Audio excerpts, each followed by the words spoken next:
जोगे जोगे पुरुष कैंद्रिक समाज रे नारी मानकु अबला दुर्बला इत्यादि कही अवहेला कराई आसुछि। नारी समाज सृष्टिर मूल आधार। परिवार गठन रे संपूर्ण समर्पित ताकु निर्यातना सहिबाकु पड़े। आज नारी माने शिक्षित और स्वावलंबी हेलेनी, तथापि निर्यातनार कहानी सरू नहीं। दिनकु दिन समाज रे नारी दुष्कर्म, निर्यातना, हत्या भली घटना घटुछि।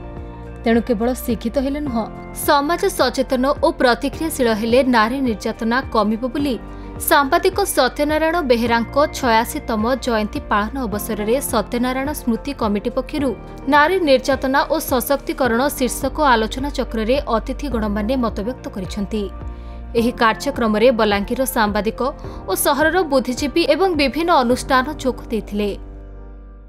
सत्यनारायण स्मृति कमिटी गोटे सुंदर आयोजन करिसेंति एवं आज तांकर विषय वस्तु रखा हैतिला नारी निर्यातना एवं सशक्तिकरण।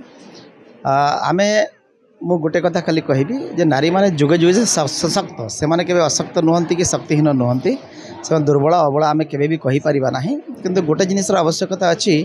आम माँ कि भौणी मैंने बोधे भूली जाऊँच भितर जो शक्ति अंतर्निहित होकर रही, तेणु ताकू जदि से जागृत करें जदि सचेतनता आसो जे मो बलशाली, मो भितर बल अच्छी, मो भितर शक्ति अच्छी, मु सबकि मु संग्राम सामना करी, सब समस्यार समाधान करी, एतकी सचेतनता जदि आसीज निश्चित भाव में आम जो आलोचना आज रखुचु कि जो चिंता आम करुचु ता सफल हो पार ना। नारी केबे भी अबला नुहे, नारी केवल केबे भी दुर्बल नुहे, सीटा हूँ गोटे पुरुषर चिंताधारा नारी को ये अभिहित करिबारे। नारी किंतु दुर्बल नुहंती केबे भी।